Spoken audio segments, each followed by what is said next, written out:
mais uma vez, a morte falhou. E agora ele vai caçar todos os que sobreviveram da forma mais cruel possível. Dessa vez tomando forma depois de um engavetamento, Premonição 2, dirigido por David R. Ellis, sucede o primeiro filme da franquia. Premonição 2 é um filme até que bem divertido, mas ele não é memorável. Assim como todas as cenas de acidente da franquia, Premonição 2 tem uma entrada estilo Michael Bay, ó, maravilhosa. Com certeza não seria um filme que eu assistiria de novo. Ele é a mesma coisa que o primeiro, só que com algumas mudanças para inserir algumas regras do universo que eu vou explicar mais pra frente. Aqui a gente segue Kimberly, que é uma jovem universitária que, como todos nós universitários, sempre se ferra. Exatamente um ano depois do acidente do voo 180, que inclusive seria o único dia que eu jamais iria viajar. Porque eu sou supersticiosa, não... Aconteceu um acidente marcante. Não viaja no aniversário desse acidente. Mas enfim, ela e seus amigos decidem que é uma ótima ideia, nesse mesmo dia, ir pra Flórida de carro, pegar BR, pra tirar férias. A Kimberly, ela vai com 3 amigos, a Shaina, o Dano e o Frank. Enquanto eles estavam indo pra lá, a Kimberly, ela começa a perceber umas coisas estranhas acontecendo. Uma velha bate no carro, umas crianças meio estranhas começam a fazer coisas estranhas, tipo um ônibus gritando engavetamento, engavetamento, engavetamento. E muitas coisas. E uma criança que tem um modelo de carrinho muito parecido com o carro da Kimberly e um caminhão de toras fazendo... Eu acharia no mínimo estranho. Depois dessas coisas acontecerem, ela tem uma visão. Toras de madeira cairiam de um caminhão que estava na frente de todos os carros. Causaria um grande desastre de proporções imensas. Várias pessoas iriam bater as botas, queimadas, esmagadas, amassadas. De várias formas. Mas ela percebe que é apenas uma visão. E o que ela faz? O que qualquer pessoa faria? Se desespera e sai do carro. Na visão dela, inclusive, uma coisa importante é que as pessoas morreriam nesta ordem aqui. É muito importante, então prestem atenção. Quando ela sai do carro, ela acaba atrapalhando a passagem de muitas pessoas. Pessoas essas que provavelmente iriam ir desta para melhor durante o acidente. E aí o xerife da cidade, ele vai lá conversar com ela pra entender por que ela saiu do carro no meio de uma BR. E aí, né, enquanto eles estavam conversando, o pessoal se revoltando e saindo do carro, né, e aconteceu um pequeno motim, só faltavam as forquilhas. Acontece o acidente das toras. Ainda causa engavetamento, mas muito menor do que iria ser, porque ela salva um monte de gente nesse processo de, né, não ir em frente. Nisso a menina fica transtornada e fica ainda mais transtornada quando acontece o seguinte: os amigos dela, que ainda estavam dentro do carro, são atropelados junto com o carro pelo caminhão que atropelaria todos eles na visão. Pois é, eu acho que o acidente ainda não tinha acabado quando ela pensou que estava tudo certo. Inclusive, ela também ia dessa para uma melhor, mas ela foi salva pelo nosso amigo xerife. Tá bom, antes da gente continuar, a gente tem que saber quem são as nossas vítimas da vez. Temos o vencedor da loteria, Ivan Lewis. Sim, no dia do acidente ele tinha ganhado uma loteria. Que sorte! Nora Carpenter e o seu filho Tim, Cat Jennings, Rory Peters, Isabella Hudson, Eugene e o nosso querido xerife, Thomas. Gravaram o nome das vítimas? É muita gente, é muito mais gente do que no filme anterior, mas a gente consegue. Daqui a pouco diminui. Como aconteceu o acidente do voo 180 exatamente um ano antes, eles acharam melhor, assim, acreditar na história da Kimberly, né, que ela tinha visto. Porque ela tendo visto, no dia do acidente, poderia criar uma relação de coisas estranhas. Ainda bem que o nosso xerife é inteligente. Todos eles conversam, né, sobre isso do voo, que era estranho, que estava acontecendo de novo. aí fica naquilo, né? Eu vou fazer alguma coisa, não vou fazer alguma coisa, com o tempo que eu tenho. A gente sabe como funciona a gente burra, né? Se passa um dia e nós temos a nossa primeira vítima. Inclusive, essa eu acho muito engraçada, porque ele foi morto pela própria porquice. O Ivan, né, ele tava tirando as coisas do carro, né, que ele tinha comprado. Um Mac, um Apple Watch. Quer dizer, na época não era Apple Watch, né? Mas hoje seria um Apple Watch. Tudo assim do mais caro que ele pôde encontrar no shopping. Ele joga, inclusive, eu levaria cada uma dessas coisas separadamente, porque cada um negócio daquele custa um rim. Mas não, ele preferiu levar tudo junto, agora ele é rico mesmo. Ele coloca o relógio e vai, né, ajeitar a pia. Ele coloca ali um miojo pra fazer no micro-ondas. Só que ele esquece um detalhe muito importante e coloca com alumínio. Ele conseguiu explodir o micro-ondas. E segundos antes do micro-ondas explodir, ele enfiou a mão na pia com o relógio. E obviamente a mão dele ficou presa na pia enquanto estava tudo explodindo ao redor dele. Mas como uma pessoa muito ágil, ele consegue se safar. Ele sai, dá umas piruetas ali pra fora da casa e desce pela escada de incêndio, que é aquelas escadas móveis. Ela estava um pouco enferrujada, mas dava pra usar. Tava um pouco travada, mas dava pra usar. Um detalhe muito importante é que ele jogou o macarrão pra fora da janela. Então, no momento em que ele desce pelas escadas, no que ele dá o primeiro passo no chão, ele escorrega no próprio macarrão que ele jogou fora, pela janela. E nisso que ele escorrega, a escada faz assim, piu, nele. E realmente fica assim, os dois dedinhos do olho dele, e ele ri. Só que aí ele não contava que a escada ia fazer piu, e ia atravessar o olho dele. E foi assim que ele nos deixou. Bom, ele se vai sem ninguém saber. Depois encontram ele.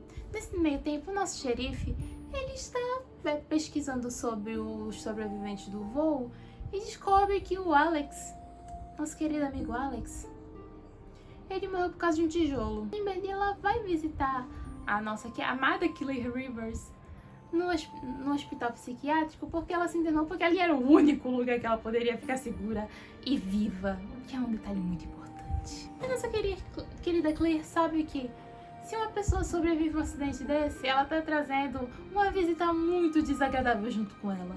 Então é melhor evitar. Mas mesmo com todo esse cuidado, ela aceita a visita da Kimberly. O que, na minha opinião, foi um grandíssimo erro dela. Ela ficaria tão mais feliz de apenas ter sido ignorado. E ela explica que existe uma ordem certa, que a morte gosta de fazer as coisas na ordem, né? Nas coisas que deveriam acontecer. Mas aí ela é informada que o ganhador da loteria faleceu, sendo que na visão ele era o quê? O penúltimo a morrer. E aí ela pensa, acho que tá ao contrário, hein? Aí ela fala, eu não vou te ajudar, que eu quero manter minha vida. Mas observe os sinais. E a Kimberly entende bulhufas disso. Quando ela tá voltando pra casa, né, obviamente ela está procurando sinais em tudo. Ela começa a ter uma visão de pombos atacando. Nesse filme, os sinais se dão pela visão. E aí tudo bem, a gente desabafa sobre isso depois. Se o Ivan foi agora, então significa que a Nora e o Tim eram os próximos na lista. E eu não sei como eles conseguem saber que o Tim tinha dentista naquele dia. Deve ser muito fácil conseguir informação nessa cidade. O Tim, ele tá meio cabreiro, que ele tá acreditando nessa história, né? De que, eles podem morrer a qualquer momento. A Nora tá tentando acalmar ele, como eu acho que qualquer mãe. Então, no dentista, o Tim está uma pilha de nervos. E com razão, porque eu estaria também. Depois de quase morrer sufocado por uma decoração de teto, que inclusive, por que tem uma decoração de teto em cima da cadeira do paciente? Ele termina o que ele tinha que fazer ali no dentista, né? Os pombos de fato atacam, só que uma janela para distrair o médico e a mãe dele. E a Assim que a Kimberly e o xerife chegam no dentista, que tá o Tim e a Nora, acontece de o Tim sair desembestado na frente e cai um vidro de construção em cima dele. Pois é. Depois que isso acontece, a Claire por algum motivo aparece e diz que resolveu ajudar a Kimberly. E aí vão elas e o xerife atrás do William Bloodworth, que é o nosso querido agente funerário. Inclusive, dessa vez eles entraram pela porta da frente, então talvez seja outra funerária, porque se eu fosse a dona do primeiro filme, eu teria colocado uma plaquinha escrito fora qualquer Clear River, porque é estranho você ficar feliz perto de corpos. E aí, né, ele fica brincando com a Clear e decide falar só uma informaçãozinha assim de leves. Só uma nova vida pode fazer você burlar ali o plano da morte e ajudar todo mundo. Então, na teoria, se eles conseguirem fazer a Isabela ter o bebê no hospital, segura, tranquila, belíssima, vai estar todo mundo bem. Então, eles se reúnem todos dentro de um mesmo apartamento, que inclusive é uma ideia de jirico, porque é muito fácil acabar com todos eles lá dentro. O xerife dá um jeito de manter a Isabela segura dentro de uma cela, sendo acusada de roubar uma van. Bom, de fato, às vezes é o lugar mais seguro para se estar depois do hospital psiquiátrico. E aí todos eles discutem muito no apartamento sobre o que fazer, que ação tomar. E a Nora, ela decide que vai apenas viver a vida dela porque ela já perdeu o marido, ela já perdeu o filho, ela não tem mais nada a perder. Ela decide sair por conta e risco. Só que aí o que acontece? Ela entra no elevador e o Eugene vai atrás dela. E aí eles ficam dentro do elevador, né, de boas, até que chega a mensagem pra ela, porque o Rory, ele tem, não uma visão, mas ele tem uma ótima percepção de que talvez ela sofra um acidente envolvendo ganchos. Então eles decidem avisar pra ela, né, só pra ela ficar ligada. Mas ela fica um pouco assustada porque tem um cara com ganchos do lado dela. E tem um Eugene. Ela fica meio desesperada, tenta sair do elevador, só que a trança dela prende no gancho. E o elevador fecha nela. Essa cena eu não consegui assistir, sendo bem sincera, por motivos de eu morro de medo de elevador e eu pego o elevador todo dia, então não... né? A Isabela, ela entra em trabalho de parto e faz um escândalo na delegacia com toda razão, porque ela não sabe porque ela tá ali. E ela vai, ela consegue convencer com muita gentileza o delegado que estava cuidando dela a levar ela para o hospital. E ao mesmo tempo, a nossa trupe do perigo vai atrás dela para garantir que tudo vai dar certo. No meio do caminho, eles começam a abrir seus corações e acabam descobrindo coisas muito interessantes. Cada um deles tinha uma relação com um dos sobreviventes do voo 180. Todos eles tiveram suas vidas impactadas por causa de intercorrências que se deram porque as pessoas do voo 180 sobreviveram. E devido a tudo isso, coisas que deveriam ter acontecido com eles muito mais cedo, acabou acontecendo com eles agora. Eles já tinham escapado uma vez, eles teriam escapado a segunda vez. E por isso, a morte tá indo ao contrário. Nossa, como eu achei uma ligação legal do primeiro e do segundo filme. E essa ligação eu gostei. O pneu do carro fura e eles acabam sofrendo um pequeno acidente junto com a van que tava gravidinha. Mas tudo segue tranquilo e ela segue pro hospital. Uma grávida sempre consegue o que... Mas para a nossa trupe do barulho, não deu muito certo. Canos de PVC atravessaram o carro. Machucou muito o Eugene e quase machucou bastante a Cat. Tipo, perfurou o assento dela. Mas ela tá bem. Chamou a ambulância e o Eugene é levado as peças pro hospital. Uma pessoa quase morre atropelada por uma van, mas o Harry salva ele. E enquanto a Cat tá reclamando, assim, pra não machucar o carro, pra não machucar ela, a Cat, ela acende um cigarro. E assim, no momento que ela acende, não tem muito tempo depois, não. O cara liga a fritadeira, o airbag se ativa e empurra a cabeça dela contra o cano de PVC. Mais uma pra lista. O cigarro cai e pega na gasolina que estava escapando do carro, porque, né, tinha acabado de acontecer um acidente. E acontece uma explosão que joga uma cerca muito afiada na direção do Rory.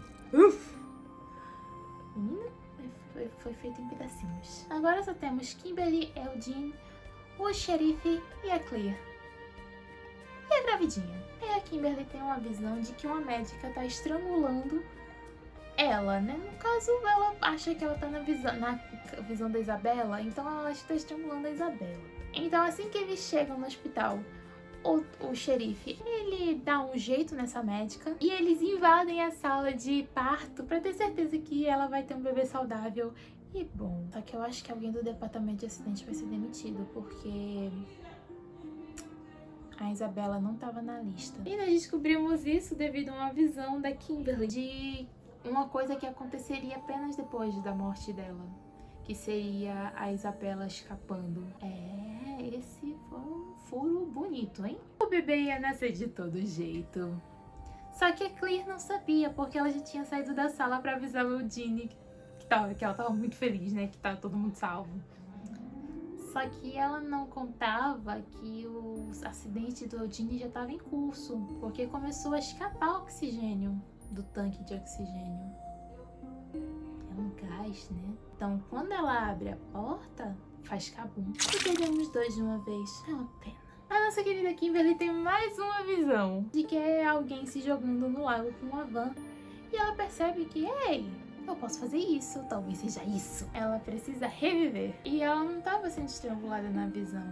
Ela estava sendo ressuscitada. Então ela rouba uma ambulância, se joga no laguinho do hospital, o xerife resgata ela, a doutora que foi imobilizada é liberada para salvar ela, ela revive e todos vivem felizes para sempre. Aí eles vão almoçar na casa do cara que o Rory salvou, porque, né, um pouquinho de retribuição, eram amigos dele. E os pais desse menino comentam que ele foi salvo, né, de ser atropelado. Esse menino, ele foi olhar a churrasqueira do almoço, fazer um almoço legal, um almoço bonito pros amigos do meu amigo. E a churrasqueira explode.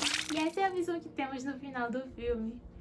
Nem todo mundo consegue se safar. E essa é Premonição 2. Como eu falei, é uma repetição do primeiro com algumas coisas a mais. Algumas coisas fazem sentido, outras não.